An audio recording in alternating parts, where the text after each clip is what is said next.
Commissioner Cyberabad VC संजनार ने आज corona मर से सेहतियाब होने वाले पुलिस मुलाजिमीन और दीगर अफराद से एक वीडियो पैगाम के जरिए उनसे प्लाज्मा अतिये की अपील की है। कमिश्नर मौसूफ ने कहा कि आज कोरोना के इलाज में प्लाज्मा इंतहाई अहम साबित हो रहा है और इसके जरिए कोरोना का इलाज भी मुमकिन है।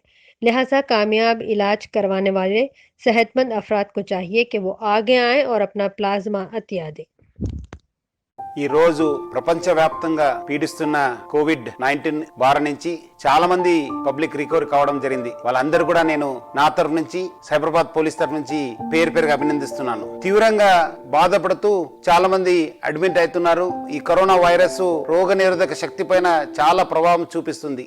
ఎవరు ఆ బాధితులు ఉన్నారో వాళ్ళందరూ ఒక రోగ నిరోధక శక్తిని పెంచడానికి ఎవరెవరు కోవిడ్-19 బారి నుంచి బయటపడినారో ముందు వచ్చి ప్లాస్మా ఇవ్వాలని చెప్పి కోరుతున్నాను. మీ దగ్గర నుంచి తీసుకున్న 500 ml ప్లాస్మా ఇద్దరు పేషెంట్స్ కి సరిపోతుంది. మీ దగ్గర నుంచి తీసుకున్న ప్లాస్మా 24 గంటల నుంచి 72 గంటల లోపల మళ్ళీ మీ దగ్గర ఫార్మ్ అవుతుంది. బ్లడ్ డొనేషన్ చేసినట్లు ఉంటుంది. అందరు కూడా తెలుసు. మన పోలీస్ డిపార్ట్మెంట్ కూడా చాలా మంది ఆఫీసర్స్ కరోనా వ్యాధికి ఎఫెక్ట్ కావడం జరిగింది. వాళ్ళు మన దగ్గర పనిచేస్తున్న మన inspector Srinivasu, constable Veerasekhar, constable Venkatesh ముందు వచ్చి ప్లాస్మా ఇవ్వడంతో ముగ్గురిని ఆదుకోగలిగారు. ముగ్గురు ఫ్యామిలీస్ ని వాళ్ళు ఆదుకోగలిగారు. ప్లాస్మా ఇవ్వాలని ఎవరెవరు ఇంట్రెస్ట్ ఉన్నారు మా సైబరాబాద్ పోలీస్ కంట్రోల్ రూమ్ 9490617440 కు ఫోన్ చేయాలని చెప్పి కోరుతున్నాను. మీ ఎక్కడ ఉన్నారు మీ దగ్గర ఉన్న మనమే వెహికల్ పంపించి తీసుకెళ్లి సేఫ్ గా సురక్షితంగా మీకు ఇంటికి కూడా డ్రాప్ చేయడం జరుగుతుంది. సో దయచేసి ఈ ఒక రోగం నుంచి బయటపడినారు వాళ్ళు అందరూ కూడా వచ్చి ప్లాస్మా ఇవ్వాలని చెప్పి నేను కోరుతున్నాను.